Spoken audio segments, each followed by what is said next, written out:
না, দুনিয়াও থাকবে না। এই কথাটা মনে রাখো বান্দা। এটা যদি মনে রাখতে পারো তো জিন্দেগি সুন্দর হবে, জীবন সুন্দর হবে। এই জন্য কোরআনুল কারীমে আল্লাহ তাআলা খুব এই কথাটা বুঝাইতে চাইছে, বান্দা এই এত সুন্দর পৃথিবী দেখে তুমি যতই বিমোহিত হও, মুগ্ধ হও, তো মনে রাখো এটা থাকবে না। আমি একদিন ভেঙে ফেলব। ইদাস সামাউন ফাতারাত, আসমান ভেঙে চুরচুর হবে। বা ইদাল কাওয়াকিবুন তাসারাত, তারকারাজি খসে খসে পড়বে। পাহাড়গুলো উঠতে থাকবে তুলার মতো। ওয়া তাকুনুল জিবালু কাল ইহনিল মানফুশ ওয়া বুসাতিল জিবালু বাসসা, পাহাড়গুলো তুলার মতো উঠতে থাকবে। সাগর নদীর পানিগুলো টকবক করে উতরাইতে থাকবে। মা তার কোলের বাচ্চাকে ছুঁড়ে ফেলে দিবে।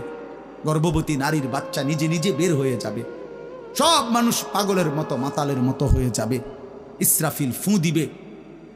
জমিনের মধ্যে ভূমিকম্প শুরু হবে, বিকট শব্দে আওয়াজ হবে। আল কারিআতু মাল কারিআ। আল্লাহ তাআলা এই কথাগুলো বহুভাবে বহু আয়াতে বুঝাইতে চাইছেন। বুঝাইয়া বলছেন, বান্দা একদিন তুমিও শেষ হবা, আমার এই সৃষ্টি জগৎ শেষ হবে, হাসরের মাঠ কায়েম হবে। তো এখানেও আল্লাহ তাআলা বলছেন, কাল্লা ইদা দুক্কাতিল আরদু দাক্কান দাক্কা, সাবধান বান্দা, মনে রেখো এই জমিন একদিন চূর্ণ বিচূর্ণ হয়ে যাবে। কি হবে বলেন না? ওইখানে একটা কথা আছে, লম্বা কথা।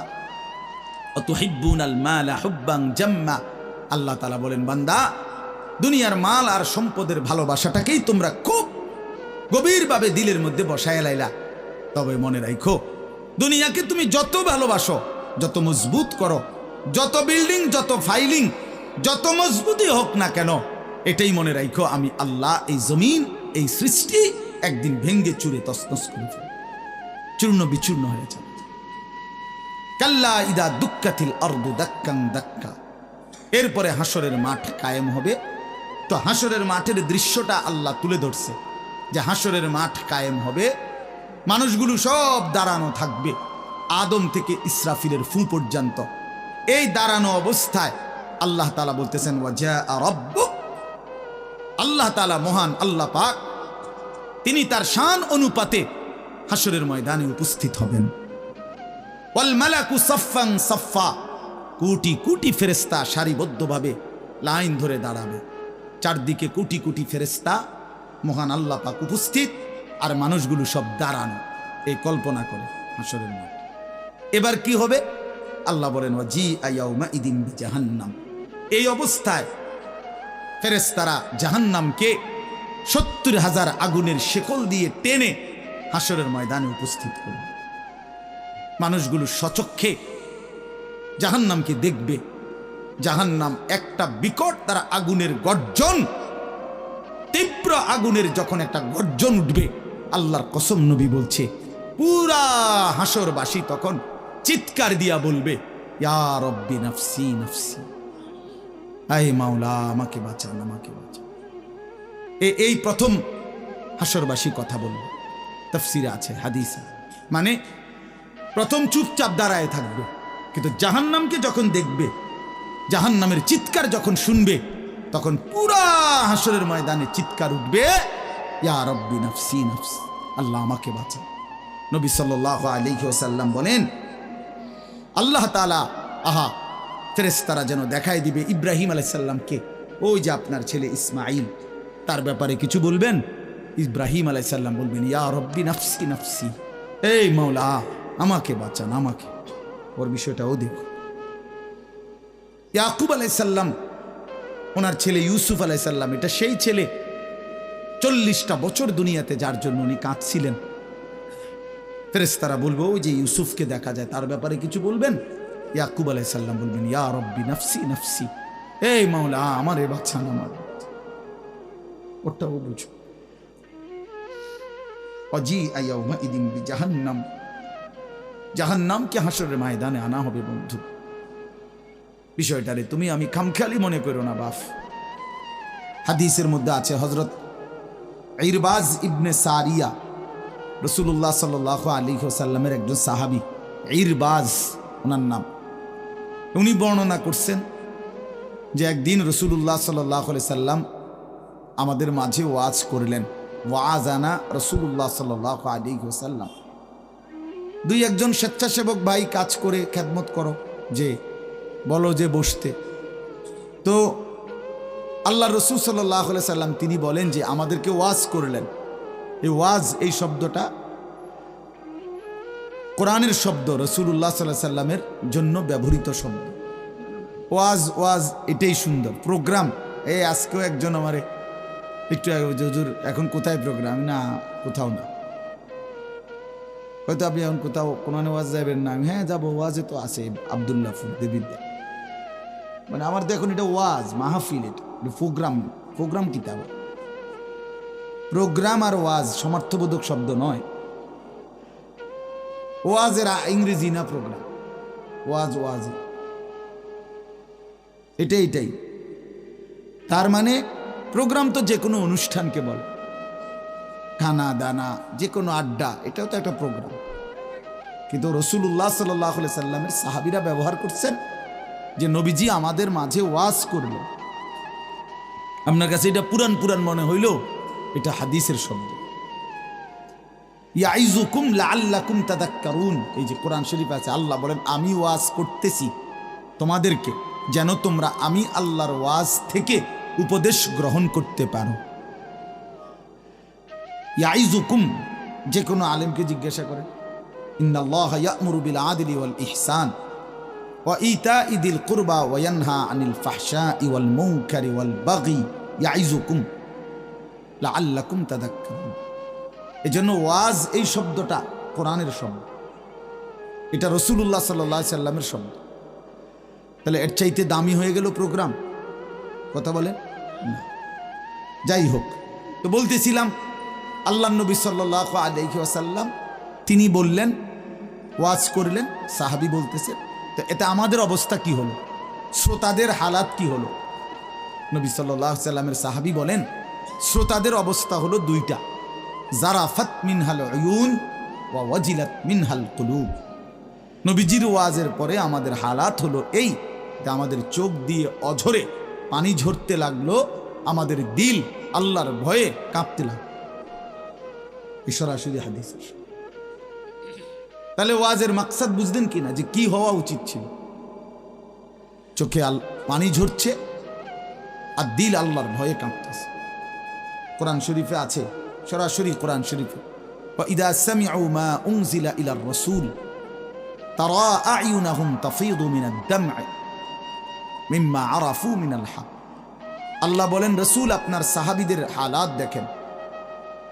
আমি আল্লাহর কোরআন যখন আপনার উপরে নাজিল করা হয় আর আপনি যখন সাহাবীদের সামনে এই কোরআন তেলাওয়াত করেন, তারা আয়ুনাহুম, ওই দেখেন ভাই, ওই দেখেন,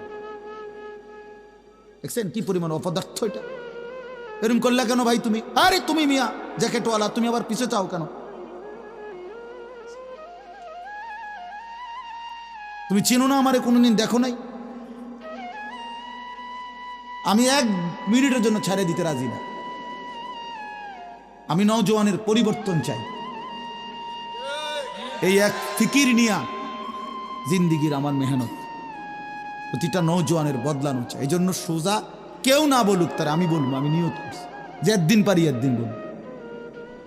যেদিন বলতে পারবো না, নাই পৃথিবী থেকে কোনোদিন, যদি নাই তো নাই, কিন্তু ছেড়ে দেব না আমি ইনশাআল্লাহ। লক্ষ লক্ষ মুসলমানের কিশোর তরুণ যুবক একরকম এটা ভাবছে, এরা ছেলেরা যাদের কোনো অভিভাবক নাই, আপন মা বলার সাহস পায় না, আপন বাবা বলার সাহস পায় না, এলাকার কেউ কিছু বলার সাহস পায় না। তোমরা ছেলেরা মিয়া যা মন চায় তাই করতেছো নিজের খেয়াল খুশি মতো। আরে ভাইয়া, এভাবে নিয়ন্ত্রণহীন, অভিভাবকহীন, কারো তত্ত্বাবধানবিহীন জীবন জন্তু জানোয়ারের জীবন বেটা। আমি বললাম বেটা, যার মাথার উপরে কোনো ছায়া নাই, যার কোনো অভিভাবক নাই, যারে আগলাইয়া রাখে না কেউ, যারে শুধরাইয়া দেয় না কেউ, আল্লাহর কসম ওই জীবন জানোয়ারের জীবন বেটা, জন্তু জানোয়ারের জীবন। তোমার মনে যা চাই তাই করবা, এটাকে আল্লাহ কোরআনে বলছে এই লোকটার পরিচয় হলো সে জানোয়ার, যার জীবনের কোনো নিয়ন্ত্রণ নেই। রাতের বাজে 3টা ঘুমায় না, সকাল বাজে 9টা ওঠে না। দেখিতা তো পাগল না ছাগল না, এটা পতনেরও টাইম নাই, উড়নেরও কি নাই। এটা কোনো জীবন হলো মনে না? এটা জানোয়ারের জীবন না? সারা রাত, রাতের 4-3টা বাজে মোবাইলে উলঙ্গ ছবি দেখতেছে। আস্তাগফিরুল্লাহ, আস্তাগফিরুল্লাহ। স্বাভাবিকভাবে জি বলো ভাই, রসিকতা করো না, তামাশা করো না। বিকট আওয়াজে যেই বলারও দরকার নেই, স্বাভাবিক শুনতে থাকো ভাইয়া। এই জন্য আমি বললাম ভাই, রাগ হইও না, আল্লাহ তোমারও বরকত দান করেন। কিন্তু আমার বলার উদ্দেশ্য হলো আমাদের পরিবর্তন দরকার, সংশোধন দরকার, আমাদের জিন্দেগি সাজানো দরকার। আমি এই কথাটাই বলতেছিলাম যে মাহফিলের মাকসাদ বিবেক জাগানো, দিল জাগানো, দিল জাগানো, অনুভূতি সৃষ্টি করা। যাহা আমি কি করছি, আমি কি করছি, আসলে আমার কি করা উচিত ছিল।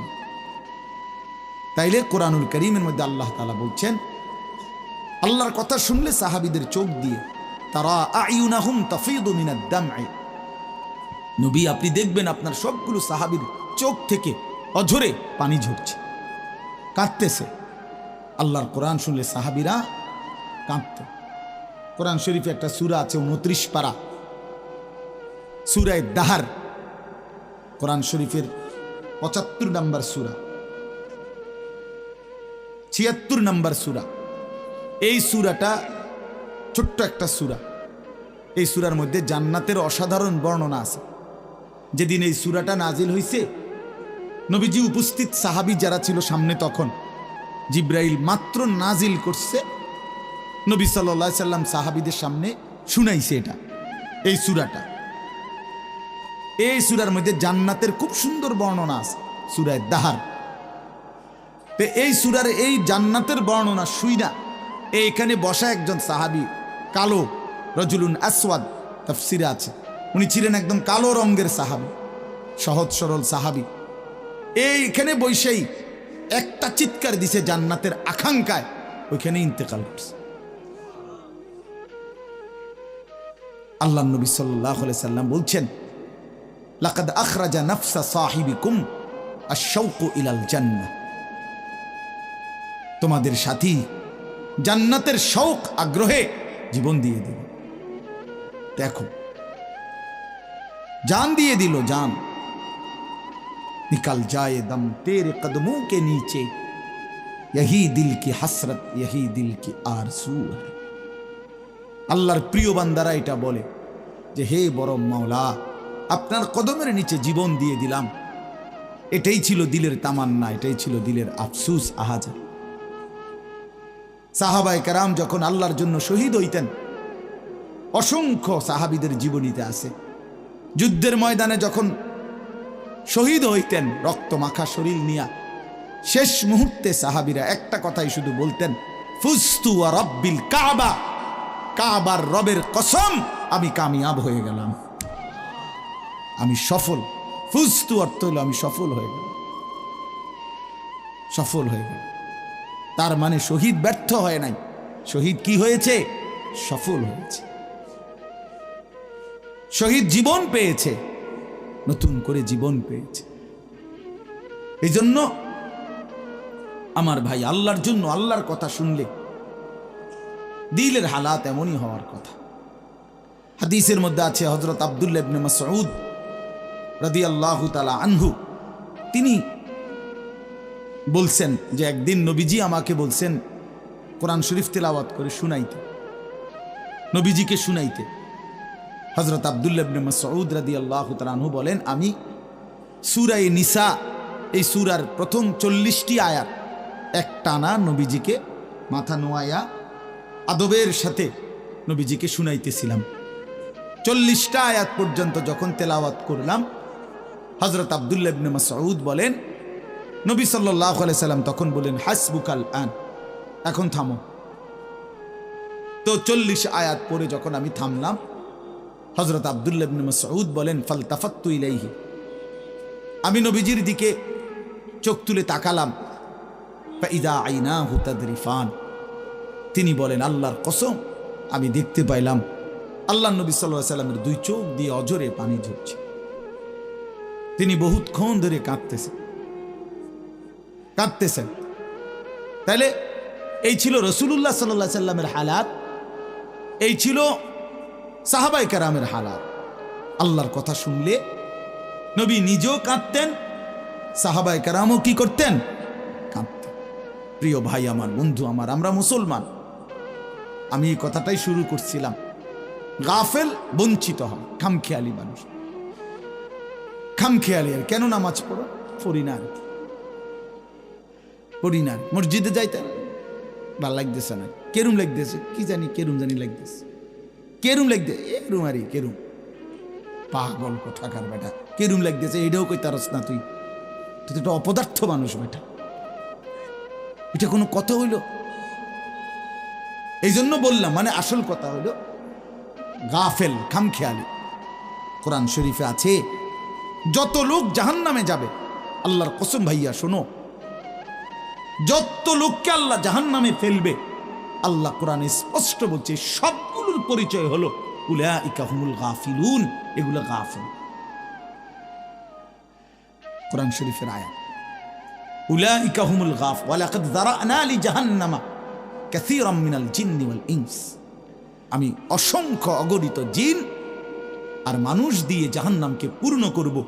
আল্লাহ বলেন এই সবগুলো নাফরমানের পরিচয় উলাইকা হুমুল গাফিলুন, এরা গাফেল, এরা গাফেল ছিল, খামখেয়ালি করছে, খামখেয়ালি। আমি নয়তো হায়াত দিয়েছি, আওয়ালাম নুআম্মিরকুম মা ইয়াতাযাক্কারু ফীহি মান তাযাক্কারা। আল্লাহ তাআলা জাহান্নামীকে বলবে, এই জাহান্নামী বান্দা, মনে তো করো যেটুকু হায়াত দিলে আমার বন্দিগি করতে পারতাম, এটুকু হায়াত, এটুকু সময় আমি তো তোমাকে দিয়েছি বান্দা। তুমি বলো কোন সময়টা, কোন সুযোগটা আমি দেই নাই বান্দা? বলো বলো বান্দা। 1টা বাজে জোহরের আজান হইছে, 3:45 বাজে আসরের আজান হইছে, 3.5 ঘন্টা তো 12 রাকাত বা 10 রাকাত জোহরের নামাজ পড়তে কি 3.5 ঘন্টা লাগে? বলেন বলেন। তাইলে যুবক কেন নামাজ পড়লাম? তুমি কি হায়াত পাও নাই? তুমি কি সুযোগ পাও নাই? 4 রাকাত ফজরের নামাজ পড়তে কি 1 ঘন্টা সময় লাগে? তো আল্লাহ তাআলা কি সময় দেয় নাই? আল্লাহ কি হায়াত দিল না? কেন না ফরমানি করল? বন্ধু আমার, আল্লাহ বলবেন এই কথা, আওয়ালাম নুআম্মিরকুম, বলো বান্দা, আমি কি তোমাকে হায়াত দেইনি? আমি কি তোমাকে সময় দেই নাই?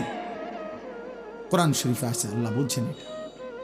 কোরআন শরীফে আছে, আল্লাহ বলছেন জাহান্নামী চিৎকার করবে আর বলবে, আল্লাহ একটু সময় দেন, একটু বিরতি দেন, 1টা মিনিট কদ্দুর আমারে জিরাইতে দেন, আমি পারতেছি না মালিক, আগুনে, এই মালিক আমার শরীরটা জ্বইলা পুরা ছাই হয়ে গেছে, আমি আর পারছি না মাওলা, আমার একটু বিরতি দেন, 10টা মিনিট কদ্দুর বিরতি দেন, এই আগুন আমি সইতে পারছি না। আল্লাহ তাআলা বলবেন, লা ইউফাত্তারু আনহুম, না নাফরমান, 1 সেকেন্ডের বিরতি মিলবে না। অহুম ফীহি মুবলিসুন, আল্লাহ বলে জাহান্নামী চিরদিন অনন্তকাল মলিন চেহারা, বিমর্ষ চেহারা নিয়েই পড়ে থাকবে, কোনদিন তার মুখে হাসি ফুটবে না। ওমা যালামনাহুম ওয়ালাকিন কানু হুমুজ জালিমিন। আল্লাহ তখন বলবে, নাফরমান জাহান্নামী, আমি তো তোমার উপরে জুলুম করি নাই বান্দা, তুমি তো নিজেই নিজের উপরে জুলুম করেছিলে, আমি জুলুম করি নাই।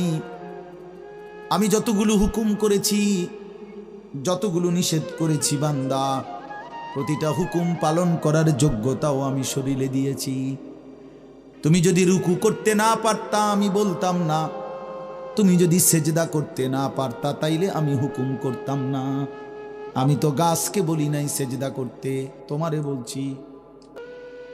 আমি তো মাছকে বলি নাই সেজদা করতে, তোমাকে বলেছি, কারণ তোমাকে তো যোগ্যতাও দিয়েছি।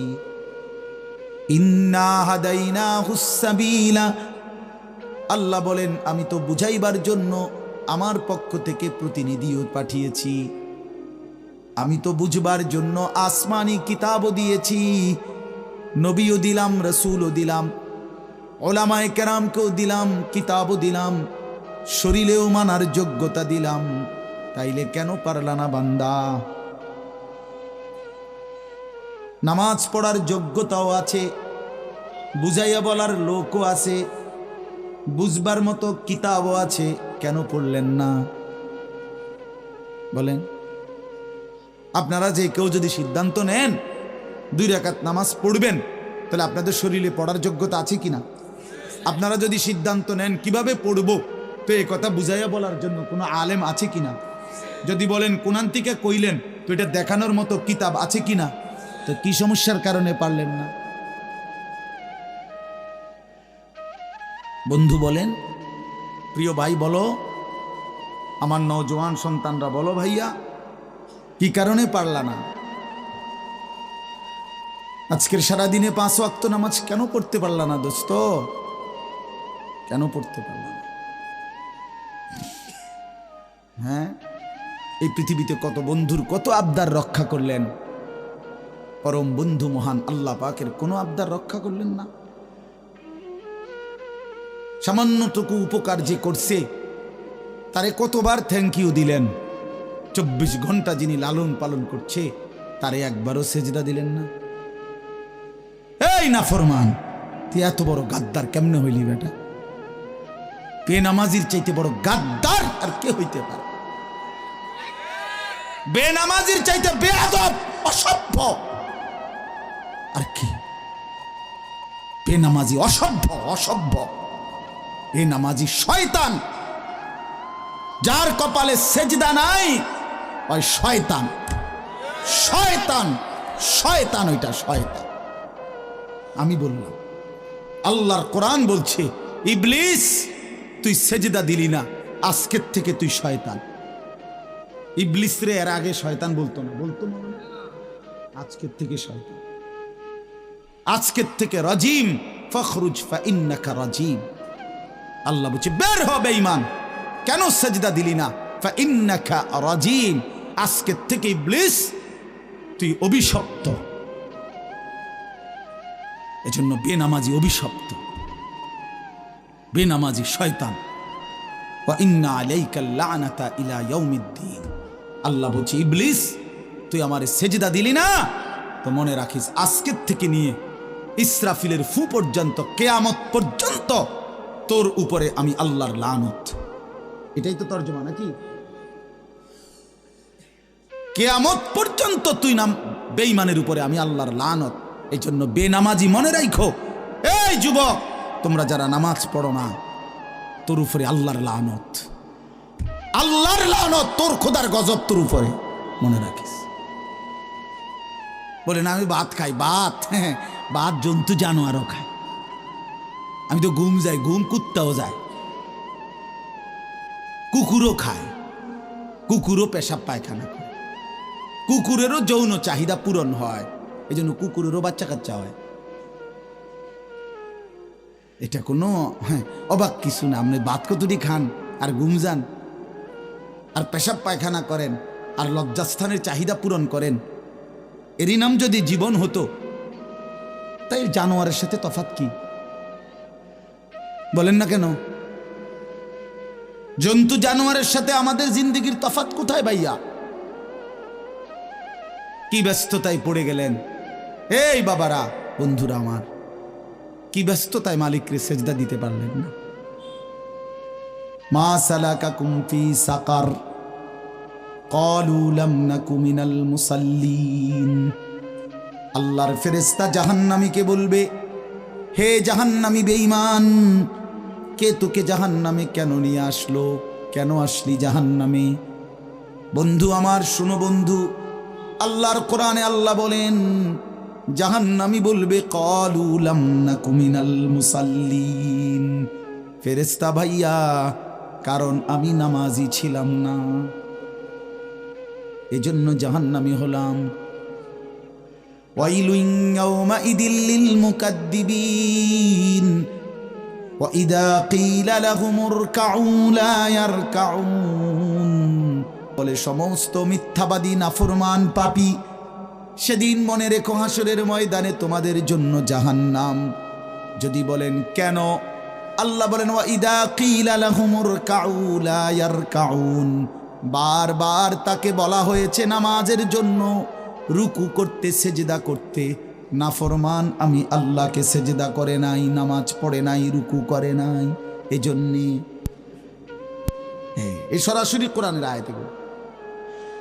আল্লাহ বলেন কাল্লা ইদা বালাগাতিত তারাকি ওয়া কিলা মান রাক ওয়া যান্না আন্নাহুল ফিরাক ওয়ালতাফাতিস সাকু বিস-সাক ইলা রাব্বিকা ইয়াওমাইদিনিল মাসাক ফালা সাদ্দাকা ওয়ালা সাল্লা। আল্লাহ বলেন, আল্লাহর নবীর জবানে নবীজি বুঝাইছেন এই তাফসিরে। নবীজি বলছেন, উম্মত, কোন নাফরমান পাপীর জান কবজের সময় মালাকুল মউত আজরাইল তার রুহুটা তার কলিজা থেকে একটা টান দিয়ে ছিঁড়ে ফেলবে। ছিঁড়লেই রুহুটা এসে কণ্ঠনালীর কাছে আটকায় যাবে, এই গলার কণ্ঠনালীতে। কাল্লা ইদা বালাগাতিত তারাকি, কণ্ঠনালীতে যখন নাফরমানের রুহু আটকায় যাবে, তো আজরাইল ধৈরা টাইনা ছিঁড়া টুকরা টুকরা করে এরপরে এই রুহুটাকে ছিঁড়া ভিড়া বাইর করে। তো কোরআনে আল্লাহ বলছে, কেন এমন এমন নির্মম মৃত্যু হলো কেন? তার কলজা ছিঁড়া ফেললো, আজরাইল তার রুহুটা ছিন্ন ভিন্ন করে দিল, এমন করলো কেন? আল্লাহ বলেন কারণ দুইটা, ফালা সাদ্দাকা ওয়ালা সাল্লা, এই নাফরমান আমি আল্লাহরে বিশ্বাস করে নাই এবং নামাজ আদায় করে নাই। কি আদায় করে নাই? ভাত খাও, হ্যাঁ ভাতে তো দুগা খাও নাকি তা? হ্যাঁ, মোবাইল টিপো আর মানুষের বেডি দেখো, দেখো ভাইয়া দেখো। কুলু ওয়া তামাত্তাউ কালিলান ইন্নাকুম মুজরিমুন। আল্লাহ বলে নাফরমান, অল্প সময়ের দুনিয়া খাও, ভোগ করো, শুধু মনে রেখো তুমি নাফরমান। এখন ভাত খাও, পরে ফিরে হইব। কবরের প্রথম ঘন্টায় আমি বুঝাই দেব আমি মালিক কেমন। কাল্লা সাউফা তা'লামুন আলহাকুমুত তাকাসুর হাত্তা যুরতুমুল মাকাবির কাল্লা সাউফা তা'লামুন। আল্লাহ বলে দুনিয়ায় ডুবে থাকতে থাকতে আমি আল্লাহকে আখিরাতকে ভুলতে ভুলতে দুনিয়া বাড়ানোর নেশা প্রতিযোগিতা বেঈমান তোরে গাফেল বানায় দিল। এরই মধ্যে একদিন তুই কবরে পৌঁছে গেলা, এই কবরে আসলেই তুমি বুঝতে পারবা আমার নাফরমানির শাস্তি কি। আল্লাহ রাসূল সাল্লাল্লাহু আলাইহি ওয়াসাল্লাম বলছেন, কবর নাফরমানকে একটা চাপ দিবে, একটি চাপে ডান পাশের মাটি বাম দিকে, বাম দিকের মাটি ডান পাশে, এভাবে আইসা আটকায় যাবে। হাত্তা তাখতালিফা আদলাউহু, নবীজি বলেন ডান পাশের হাড্ডি পাঁজর ভাঙ্গা বাম পাশের গুলো ডান পাশে, এইভাবে আঙ্গুল যেভাবে ঢোকে এইভাবে হাড্ডি একটার ভিতরে ঢুকে যাবে। কি মনে করছো দোস্ত, আমার বন্ধু, আমার এটা নিশ্চিত আল্লাহর কথা মিথ্যা হয় না। ১৫০০ বছরে এই কোরআনের প্রতি অক্ষর নিয়া আপনজন দুশ্মন, ইমানদার নাফরমান, বেঈমান, হিন্দু, বৌদ্ধ, ইহুদি, খ্রিস্টান, নাস্তিক, মুরতাদ, বুদ্ধিজীবী, গবেষক, পণ্ডিত, দার্শনিক, বিজ্ঞানী, সবাই কাফের বেঈমানরাও যুগে যুগে এই কোরআনের প্রতিটা অক্ষর নিয়ে পরীক্ষা করছে, পর্যালোচনা করছে, বিশ্লেষণ করছে, কিন্তু একটি নোক্তা অক্ষর ভুল, মিথ্যা, অসত্য, অযৌক্তিক, অবাস্তব, অপ্রাসঙ্গিক আজকের এই মিনিটে প্রমাণ করতে পারে না। যদি সন্দিহান হইতো তত প্রমাণ হয়ে যাইতো যে এই সমস্ত তথ্য উপাত্তের আলোকে প্রমাণিত হলো কোরআনের এই আয়াতটি ভুল। সেটা কোনটা? এমন হইছে? কথা বলে না কেন? বলো জেনারেল শিক্ষিত ছেলেরা, তোমরা বলো ভাইয়া, পদার্থবিজ্ঞান, জীববিজ্ঞানের কোন তথ্যের আলোকে কোরআনের কোন তথ্য ভুল? রসায়ন বিজ্ঞান, উদ্ভিদ বিজ্ঞান সহ যাবতীয় বিজ্ঞানের কোন সূত্র মতে কোরআনের কোন শব্দ ভুল হয়েছে, কোন তথ্য ভুল হয়েছে? হয়েছে বাবা। তা তাইলে কবর ভুল হবে কেন? আখিরাত ভুল হবে কেন? জান্নাত ভুল হবে কেন? হাসরের মাঠ ভুল হবে কেন? ইসরাফিলের ফু মিথ্যা হবে কেন? এই পৃথিবী যে ধ্বংস হবে এই কথা মিথ্যা হবে কেন? মিথ্যা হবে কেন? যদি মিথ্যা হতোই তো আল্লাহ তাআলার দুনিয়াবি কথাগুলো তো ভুল হইতো, সেগুলো তো ভুল হয় না। নবী সাল্লাল্লাহু আলাইহি সাল্লামের 1450 বছরে আমাদের নবী সাল্লাল্লাহু আলাইহি সাল্লামকে নিয়ে শুধু মুসলমানরাই গবেষণা করে নাকি? কাফের বেঈমান আমাদের চাইতে বেশি করে, আমাদের চাইতে বেশি গবেষণা করে নবীজিকে নিয়ে। কিন্তু আপনজন দুশ্মন সবার গবেষণায় মুহাম্মদ আরবি সাল্লাল্লাহু আলাইহি সাল্লাম তিনি সর্বশ্রেষ্ঠ। বন্ধু পরীক্ষা করলেও তিনি শ্রেষ্ঠ, দুশ্মন পরীক্ষা করলেও তিনি শ্রেষ্ঠ। বাহ! হ্যাঁ, তিনি সবার পরীক্ষা। রাসূলুল্লাহ সাল্লাল্লাহু আলাইহি সাল্লামের প্রতিটা আচরণ, উচ্চারণ, চলাফেরা, কথাবার্তা, কাপড়, লেবাস, পোশাক, হাঁটা চলা, খানা, খাদ্য, পেশাব, পায়খানা, আহার, নিদ্রা, 24 ঘন্টার প্রতিটা নড়াচড়া পৃথিবীর সর্বোচ্চ শ্রেষ্ঠ মডেল, সবচেয়ে সুন্দর, সবচেয়ে সুন্দর। তিনি হাসলেও সুন্দর, তিনি কাঁদলেও সুন্দর, তিনি হাঁটলেও সুন্দর, তিনি বসলেও সুন্দর। এজন্য প্রিয় ভাই আমার, বন্ধু আমার, বেনামাজি হয়েও না বাপ। মাঝ বয়সী যারা, আপনাদেরকেও বলি, একটা চা দোকান নামাজ পড়তে দেয় না, একটা সিএনজি নামাজ পড়তে দেয় না, একটা অটো রিক্সা নামাজ পড়তে দেয় না, একটা বুটমুড়ির দোকান নামাজ পড়তে দেয় না, সামান্য কুদ্দুর ক্ষেতের ফসল নামাজ পড়তে দেয় না। 12,000, 14,000, 20,000 টাকার একটা চাকরি, এটা আপনাকে এক ওয়াক্ত নামাজ পড়ে দিতে দেয় না। হায় হায় বদনসিব! কয় টাকার বিনিময়ে আল্লাহকে ভুলে গেলেন? 20,000 টাকার বিনিময়ে। একটা দোকানে কয় হাজার টাকা বেতন হবে? এই 30,000, 40,000 টাকার বেচা কিনার বিনিময়ে আল্লাহকে ছেড়ে দিলেন। যুবক ভাই, তোমরা এই 12, 14, 20,000 টাকার একটা মোবাইলের কাছে আল্লাহকে ছেড়ে দিলা। মাত্র 20,000 টাকায় তুমি ইমানদার বিক্রি হয়ে গেলা। ছি ছি ছি! মোমেন তো এত কম দামে বেচা হয় না, এত অল্প দামে তো বেচা হইবার কথা না ভাই। মাত্র একটা 15-20,000 টাকা দামের মোবাইলের কাছে তো বিক্রি হয়ে গেল। নিজের ইমান, নিজের ইসলাম, নিজের আখিরাত, আল্লাহর সাথে সম্পর্ক, রাসূলের সাথে সম্পর্ক, ধর্মের সম্পর্ক, কোরআনের সম্পর্ক সব ছেড়ে দিলা, সব ভুলে গেলা। তুমি চেনো না আল্লাহ কি, রাসূল কি, আখিরাত কি। তুমি চিনছো শুধু মোবাইল, নারী, ছবি, নর্তকী, জিনা, ব্যভিচার, অসভ্য দৃশ্য, বন্ধুদের আড্ডা। না ভাই, এত কম দামে ইমানদার বিক্রি হয়।